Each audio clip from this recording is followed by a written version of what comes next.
Imagine um lugar tão pequeno que cabe num selo, mas tão estratégico que separa dois continentes e liga dois mares. Durante a Segunda Guerra Mundial, o Estreito de Gibraltar foi a menina dos olhos de Churchill. A obsessão de Hitler e o cemitério de espiões era a chave do Mediterrâneo. E enquanto o mundo olhava para as grandes batalhas da Europa, aqui, nas águas turvas, entre a Espanha e a África, travessei uma guerra invisível, uma guerra de torpedos humanos, agentes duplos e planos secretos que poderiam ter mudado o destino do planeta. Prepare-se para mergulhar no lado mais sombrio da roca. Gibraltar não era apenas um penhasco, era a fortaleza britânica que controlava o estreito. Quem dominasse a roca dominava a passagem entre o Atlântico e o mar Mediterrâneo. Para os aliados,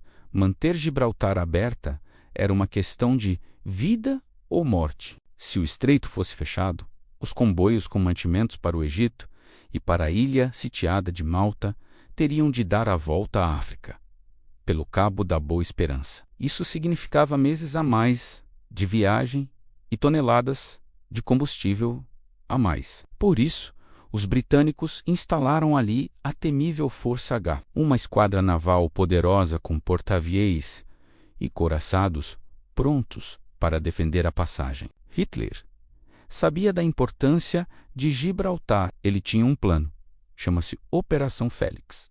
A ideia era simples e mortal. Os alemães pediriam permissão a Franco para atravessar a Espanha. Com tanques e divisões de montanha, cercariam a roca e tomariam Maná de assalto. A força aérea alemã bombardearia o porto, até que os ingleses se rendessem.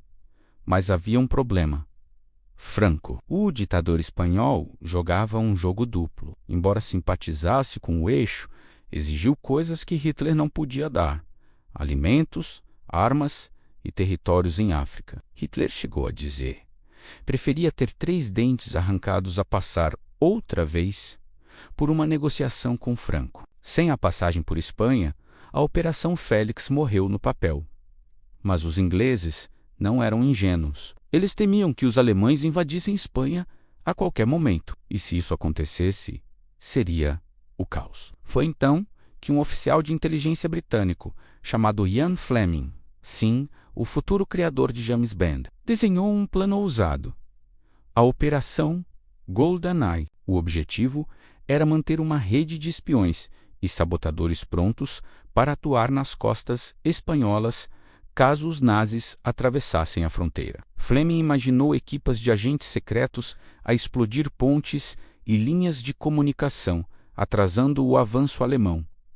A guerra no estreito não se combatia só com navios. Combatia-se com códigos, disfarces e enganos. Se os alemães não conseguiam atacar por terra, os italianos tentaram pelo mar e usaram uma arma secreta: os maiali, ou porcos, como eram chamados os torpedos tripulados. Imagine um pequeno submarino, com 2 homens montados nele, a deslizar silenciosamente pelas águas escuras do estreito. O alvo: os navios britânicos ancorados em Gibraltar, mas os italianos tinham uma base secreta. Um navio mercante italiano, o SS Terra, estava internado no porto espanhol de Algeciras. Oficialmente, estava fora da guerra, mas dentro do seu casco, os italianos montaram uma oficina. Peças de torpedos eram contrabandeadas de Itália e montadas ali, mesmo debaixo do nariz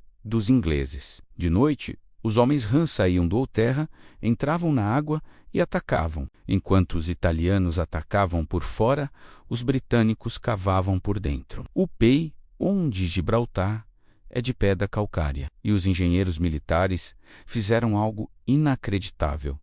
Construíram uma cidade inteira dentro da montanha. Mais de 50 quilômetros de túneis foram escavados. Lá dentro havia hospitais com salas de cirurgia, quartéis para milhares de soldados, centrais elétricas e depósitos de munições. Tudo protegido das bombas.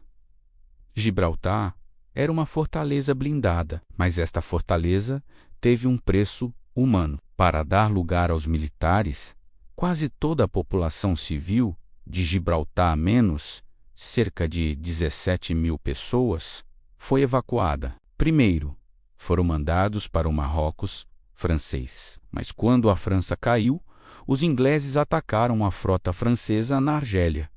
E os franceses ficaram furiosos. Os gibraltarinos inocentes foram expulsos de Marrocos à baioneta. Voltaram para Gibraltar, mas não os deixaram desembarcar. Estavam presos no mar, à vista da própria casa. Só depois seguiram para Londres, onde viveram os bombardeios da Blitz, e para Jamaica. Muitos só regressaram a casa 10 anos depois.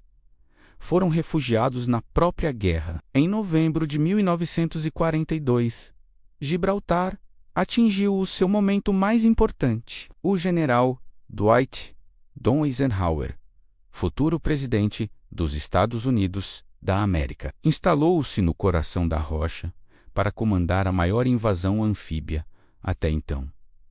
A Operação Tocha, de dentro dos túneis de Gibraltar. Eisenhower dirigiu o desembarque de mais de 70 mil soldados aliados nas praias do norte de África. Gibraltar era o posto de comando que decidiria o futuro do Mediterrâneo. Se os nazis tivessem descoberto os planos e bombardeado a Roca naquele momento, a história da guerra podia ter sido outra. Quando a guerra terminou, em 1945, Gibraltar permanecia britânica.